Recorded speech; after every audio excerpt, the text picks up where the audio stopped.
النساء خلقت مبرأ من كل عیب كأنك قد خلقت كما تشاء۔ حضرت حسان بن ثابت حضور کی بارگاہ میں عرض کرتے ہیں کہ اے میرے آقا، آپ سے زیادہ حسین میری آنکھوں نے کبھی دیکھا ہی نہیں۔ سبحان اللہ۔ میری آنکھوں نے آپ سے زیادہ حسین میری آنکھوں نے کبھی دیکھا ہی نہیں۔ کوئی کہہ سکتا تھا کہ آپ کی عمر 60 سال، 120 سال ٹوٹل عمر، 60 سال زمانے جاہلیت کے، 60 سال اسلام کے، اور دنیا تو ہزاروں سال سے ہے۔ آپ کیسے دعویٰ کر سکتے ہیں کہ حضور سے زیادہ کوئی حسین نہیں؟ آپ کہہ رہے ہیں کہ میری آنکھوں نے نہیں دیکھا، تو ہو سکتا ہے کوئی رہے ہوں پہلے، ہو سکتا ہے کسی کو حضور سے زیادہ حسن ملا ہو۔ کہہ رہے ہیں نہیں، وَأَجْمَلُ مِنْكَ لَمْ تَلِدِ النِّسَاءُ، یا رسول اللہ آپ سے زیادہ خوبصورت حسن و جمال والا تو کسی ماں نے آج تک جنا ہی نہیں ہے۔ آپ سے زیادہ حسین سبحان اللہ کبھی کوئی پیدا ہی نہیں ہوا ہے۔ سب سے زیادہ حسین و جمیل میرے آقا ہیں۔ خُلِقْتَ مُبَرَّأً مِنْ كُلِّ عیب، آپ کو ہر عیب سے پاک پیدا کیا۔ سبحان اللہ سبحان اللہ۔ آپ کو ہر عیب سے پاک پیدا کیا گیا۔ کأنک قد خلقت کما تشاء، گویا کہ آپ ایسے پیدا کیے گئے جیسا آپ چاہتے تھے کہ میرے اندر کوئی ہے۔ اللہ نے آپ کو اس طرح سے بے مثل بے مثال عیب، تمام عیبوں سے پاک پیدا فرمایا۔ تیرے تو وصف ہے بے تناہی سے ہیں بری، حیران ہوں میرے شاہ میں کیا کیا کہوں تجھے۔ امام اہل سنت نے کتنی پیاری بات کہہ دی ہے کہ تیرے وصف، تیرے اوصاف، تیری خوبیاں، اے میرے محبوب، اے میرے آقا، آپ کے اوصاف و کمالات کی کوئی انتہا نہیں ہے۔ اللہ نے آپ کو تمام عیوب سے پاک پیدا کیا ہے، یہاں تک کہ ایک خوبیوں کا ختم ہو جانا، خوبیوں کا کہیں پہنچ کے رک جانا، یہ بھی ایک طرح کا عیب ہے۔ اللہ نے آپ کو اس عیب سے بھی پاک رکھا ہے۔ سبحان اللہ سبحان اللہ۔ تو اللہ نے اپنے حبیب کو اتنا حسن عطا فرمایا، حدیث شریف میں آ گیا آدھا حسن تو حضرت یوسف کو عطا کر دیا گیا، آدھا حسن حضرت یوسف کو عطا کر دیا گیا۔ فوراً عام آدمی کے ذہن میں سوال آئے گا کہ جب آدھا حسن حضرت یوسف کو مل گیا تو باقی آدھے میں پوری دنیا، باقی آدھے میں سارے انبیاء، تو ہمارے حضور کا حسن۔ اب سنو ذرا حدیث کے کلمات کیا ہیں۔ یعطیا شطر الحسن، حسن کا آدھا ان کو دیا گیا ہے۔ میں نے بہت ساری کتابوں میں یہ بات دیکھی ہے، ارشاد فرماتے ہیں، قریب کے ایک عالم کا نام لیتا ہوں، الازہر، جامعہ ازہر جانتے ہیں، مصر میں جو ایک بہت بڑا ادارہ ہے، تعلیم حاصل کرنے لوگ جاتے ہیں۔ الازہر کے جو پرنسپل ہوتے ہیں ان کو شیخ الازہر کہا جاتا ہے۔ 250 سال پہلے ایک شیخ الازہر گزرے ہیں، امام احمد التردیر، ان کی ایک کتاب ہے، وہ حاشیہ ہے ایک امام نجم الدین غیتی کی، ایک معراج نامہ، معراج کے واقعات کی کتاب ہے، اس پہ حاشیہ ہے۔ میں ایک دن پڑھ رہا تھا، یہی حدیث شریف انہوں نے بھی لکھی ہے۔ حدیث شریف جب انہوں نے لکھی کہ حضرت یوسف کو شطر الحسن، آدھا حسن عطا کیا گیا، فرماتے ہیں عارفین، فرماتے ہیں عارفین کون ہوتے ہیں؟ عارفین وہ حضرات ہوتے ہیں جو ولیوں میں جنہیں معرفت الہی عطا کی جاتی ہے، جنہیں اللہ تبارک و تعالیٰ کی ذات و صفات کی معرفت عطا کر کے قرب کی خصوصی منزلوں سے نوازا جاتا ہے۔ فرماتے ہیں عارفین، فرماتے ہیں کہ یہاں حسن کا مطلب مطلق حسن مت سمجھ لینا کہ حضرت یوسف کو ساری کائنات کا آدھا حسن دے دیا گیا۔ یہاں حسن کا مطلب یہ نہیں ہے کہ ساری کائنات ایک طرف آدھے میں ہے اور آدھے میں صرف حضرت امام حضرت سیدنا یوسف علیہ نبینا علیہ الصلوۃ والسلام ہے، بلکہ یہاں حسن کا مطلب حسن مصطفیٰ ہے، اور حضرت یوسف کو مصطفیٰ جان رحمت کے حسن کا آدھا ہے۔ سبحان اللہ سبحان اللہ۔ یہ شان ہے میرے آقا کی کہ خدا نے میرے آقا کو جو حسن دیا، حضرت یوسف کا حسن جو پوری کائنات میں مشہور ہے، وہ حسن میرے مصطفیٰ جان رحمت کے حسن کا آدھا ہے۔ میرے مصطفیٰ جان رحمت کے حسن کا آدھا انہیں عطا کیا گیا۔ یہ شان ہے میرے آقا کی کہ اللہ نے ہر جہت سے میرے نبی کو بے مثل و بے مثال بنایا، اور ان کی اطاعت کی سعادت ہم اہل سنت کو عطا فرمائی ہے۔ معمولی چیز ہے؟ قدر کرو اس نعمت کی۔ میں اپنے لوگوں سے مخاطب ہوتا ہوں، یار قدر کرو اس نعمت کی کہ اللہ نے اطاعت مصطفیٰ کی نعمت تمہیں عطا کی ہے۔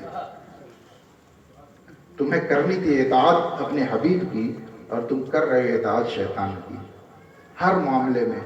ابھی حضرت فرما رہے تھے کہ والدین کی لوگ اطاعت نہیں کرتے، والدین کی بات نہیں مانتے۔ یہ نوجوان طبقہ ہمارا دنیا میں مست ہے۔ یار کیا یہ زندگی اسی طرح ہمیشہ رہے گی؟ کیا تمہاری نوجوانی ہمیشہ قائم رہے گی؟ کیا تمہیں بوڑھا نہیں ہونا ہے؟ کیا تمہیں قبر میں نہیں جانا ہے؟ کیا موت تمہیں نہیں آنے والی ہے؟ کون ایسا شخص ہے جو ہمیشگی کا دعویٰ کرے؟ कौन ऐसा शख्स है जो कहे कि मेरी जवानी हमेशा बाकी रहेगी? माँ बाप जो तुम्हारे वजूद का सबब है, जिनके बारे में कुरान में कह दिया गया कि इन्हें उफ तक नहीं कहना है। कुरान में कहा गया है, अल्लाह ने हुक्म दिया है कि माँ बाप को उफ तक नहीं कहना है। माँ बाप की इताअत और फरमाबरदारी इस तरह तुम्हारे ऊपर लाजिम कर दी गई कि जितने भी जायज काम का वो तुमको हुक्म दे, तुम्हें मानना लाजिम कर दिया गया है कि तुम्हें अपने बाप की इताअत करनी है, तुम्हें अपनी माँ की इताअत करनी है। ये बाप और माँ की बात कर रहा हूँ। माँ और बाप की इताअत खुदा ने तुम्हारे ऊपर फर्ज फरमा दी, और इस तरह से फर्ज फरमा दी कि तुम्हें उफ तक नहीं कहना है उनके सामने। यानी उफ कह करके मामूली सा भी रंज उन्हें नहीं पहुंचाना, मामूली सा रंज। अब आप बताओ, माँ बाप की इताअत का यह आलम है कि उन्हें उफ तक नहीं कह सकते। हर जायज बात उनकी माननी है, नाजायज बात के लिए कहें तो नहीं मानना है, नाजायज बात के लिए कहें तो नहीं मानना है, क्योंकि ला ताअत लि मखलूकिन फी मासियतिल खालिक, रब की नाफरमानी करने वाले काम में किसी मखलूक की कोई इताअत नहीं। यानी कोई मखलूक अगर कहे कि ये कर दो और वो काम रब की नाफरमानी वाला हो, तो अब किसी मखलूक की बात नहीं मानी जाएगी, वो माँ बाप ही क्यों ना हो। माँ बाप जिनका हक उन पे सबसे ज़्यादा होता है, उनकी भी इताअत सिर्फ जायज़ कामों में है, लेकिन हर जायज़ काम में इताअत करनी है।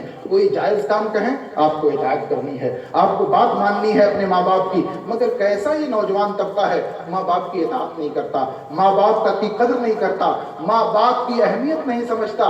याद रखो, जो अपने माँ बाप के साथ जैसा सलूक करता है, दुनिया गवाह है कि आगे चल के उसकी औलादें भी उसके साथ वैसा ही सलूक करती है।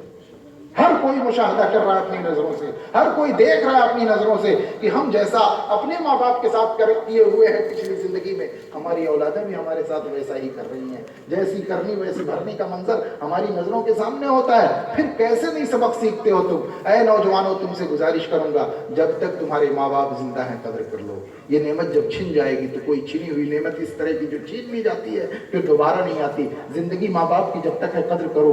ये कहने की जरूरत इसलिए पड़ रही है कि वाकई इनका दर्द है। इसका मतलब यहाँ कुछ लोग होंगे जो माँ बाप की इताअत नहीं करते, माँ बाप की बात नहीं मानते। याद रखो, मैं शरीयत का पैगाम पहुंचाने की जिम्मेदारी हम लोगों की है। याद रखो, अल्लाह ने, उसके नबी ने तुम्हारे ऊपर माँ बाप की इताअत लाजिम कर दी है।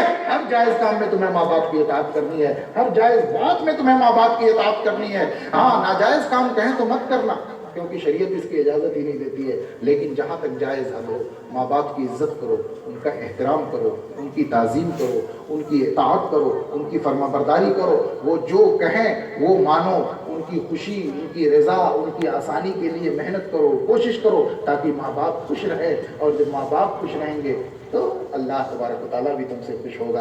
ये ज़मीनी बात थी जो मैंने कह दी। अर्ज़ ये करना है कि नबी की इताअत इतनी अज़मत वाली कि हर नेमत बारगाह इलाही में जो मिलनी है, नबी की पैरवी के बाद मिलनी है, नबी की इताअत के बाद मिलनी है। बखुदा खुदा का यही हदर, बखुदा खुदा का यही है डर, नहीं और कोई मफर मकर।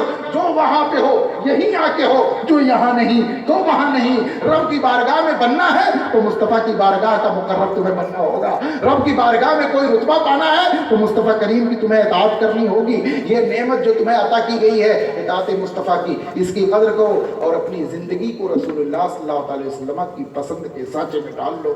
खुदा की कसम खा के कह सकता हूँ कि जो जितना ही ज़्यादा रसूलुल्लाह का इताअत गुजार होगा, वो उतना ही ज़्यादा अल्लाह की बारगाह का मुकर्रब होता चला जाएगा।